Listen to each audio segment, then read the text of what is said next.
In lab this week, we built this part. Depending upon what lab section you were in, I either built it in using a subtractive technique or an additive technique. I'm going to build it both ways in this video, and at the end of the video, I'm also going to introduce you to what are referred to as non-sketched features, and in this case, we'll take a look at the fillet tool and the chamfer tool. So what I'm going to do first is do it from a subtractive technique, and then after that one's built, we'll do it the other way. So what we're going to start with is a block that is 4.35 inches wide, 2.35 inches high, and 2 inches deep. For this video, I'm going to assume you have the document in front of you. If you don't have a copy of it anymore, it's available on Blackboard. So let's get to it. I'm going to create a new part.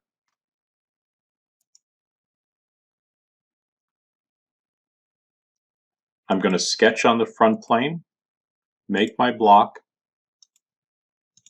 put my dimensions on it. It's 4.35, 2.35, and now I'm going to extrude it, but there is a midplane in this part, the way it's drawn in its orthographic view, so I'm going to go from a midplane to a distance of 2. Now the first thing I'm going to do from a subtractive standpoint is I'm going to cut out the material from the front view, and in doing that I see 2 rectangles that go all the way through the part. So the first one of these I can dimension from this line to the top of the part as being 1.2, and the distance given is from the right hand side of the part to the cutout, which is 3.55. For this second cutout, it has a dimension of 1.2, and its dimension from the bottom of the part has a dimension of 1.1. We have a fully defined sketch, so we can go ahead and go to our Features tab, Extruded Cut, and we will allow ourselves to go through all. The next operation is to make a sketch on the right plane. We know that we have the center point here. In order to make this rectangular cutout, I will select the center rectangle. And now I just need to specify the 2 dimensions. The width is 0.8, and the height I can specify from here to that line and make it 0.4. Again, this is going to be an extruded cut that's going to go all the way through the part. So I'll do Features, Extruded Cut, and I will choose a selection of being through all. Now, there's 2 things going on the top face. I'll actually bring the diagram over so we can take a look at it. If we look at the top face, we're going to see this edge, which implies that this surface is at a different layer than this surface, and we can see that clearly here in the isometric view. The dimensions for that cutout are given here.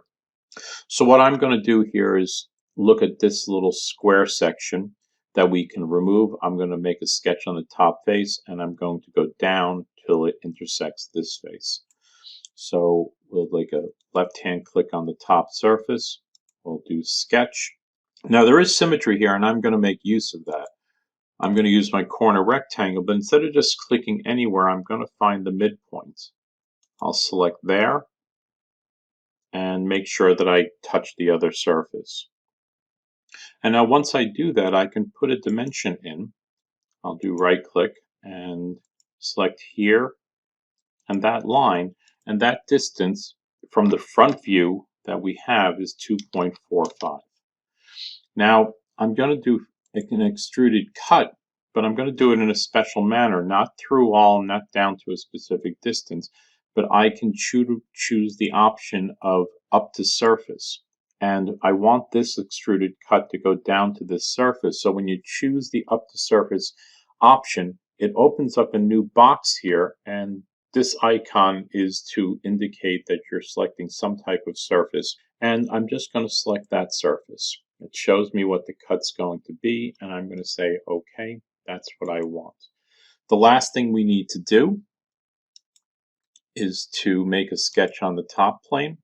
Again, I have a center point here, so I'm going to do the exact same trick as I did before. And in this case, the width is 0.75, but my depth is not given. The implication is that this cut will be just up to this surface. So how do I specify that without a dimension?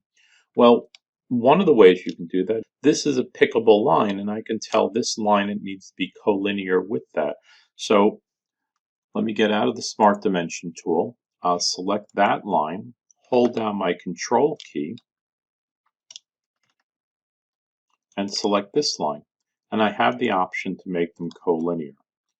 All right, that's one way of doing it, but it requires us to rotate my sketch into three-dimensional space.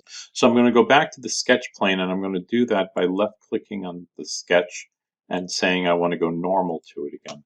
And what I can do is up here under the display style, I can make hidden lines visible, and this is the line that I just selected before.